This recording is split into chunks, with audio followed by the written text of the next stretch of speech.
show you the first couple steps for your pop art project.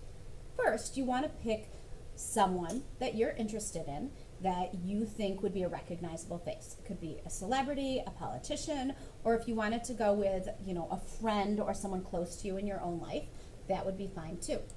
I'm going to go and I'm going to look up Bruno Mars. So I'm going to go to Google because that's my search engine of choice, and I'm going to look up Bruno Mars. Okay. And then I'm going to click images.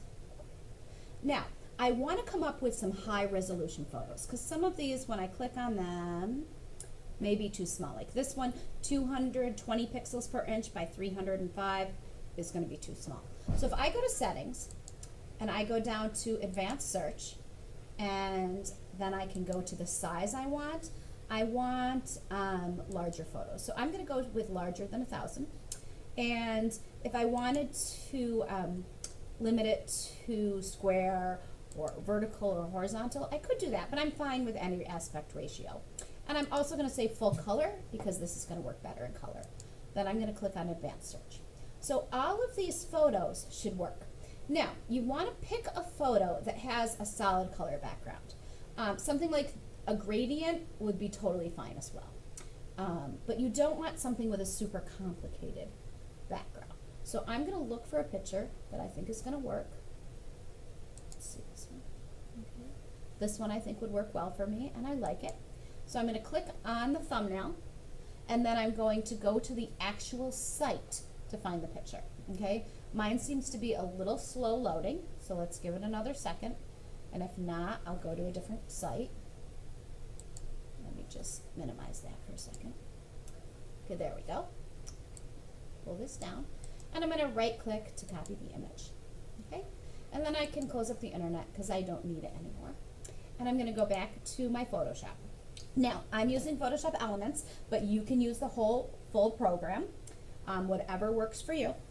And what I'm going to do is I'm going to say File, New, Image from Clipboard. And what's going to happen is my image will be right here. At this point, I'm going to want to save it. So you're going to want to save it however works for you. Okay, so I'm just going to save mine to my desktop, Kukuzi, Bruno Mars, and say save. Okay. Now, the next thing I'm going to do is, just in case something happens to my picture, I want to back up. So I'm going to right click and I'm going to duplicate the layer and say okay. So now I've got two Bruno Marses, okay? And I'm going to hide the bottom one and I'm going to work on the top one. So if something happens, I have the bottom one as the backup. Okay, so the first thing you want to do is you want to take off the background of your person. So there's a lot of different things you could do. If it's a solid color, one of the easiest things to do is to just use the magic wand tool. And if it's not selecting enough, you can always raise the tolerance.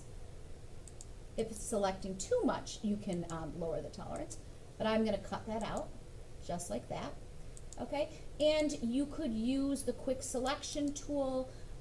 You could use the magnetic lasso. Okay, whatever works for you. But I'm going to say edit cut. Okay, so now I have Bruno Mars without the background. I'm going to right click and I'm going to duplicate this layer again, just so I have those two behind. Okay, so this is my project, and then underneath I've got this extra layer and this extra layer, just in case I need to go back and work with those, or I want to grab the color or something. Okay, so now what you're ready to do is you're ready to convert it to black and white for today. So along the top of your screen in the toolbar, and let me pull this down so you can see. Okay. When you say under the filter gallery, filter, adjustment, threshold. So you're going to go to filter, adjustment, threshold, and you're going to move this back and forth until you get, sort of a black and white balance that works for you. Okay, obviously too dark, too light, something in the middle. Okay, you want it to be something recognizable too. I think I'm going to go with this, and then you're going to say okay, and then you're going to say File, Save, and that's it for your first day. And next class, you'll be ready to add color.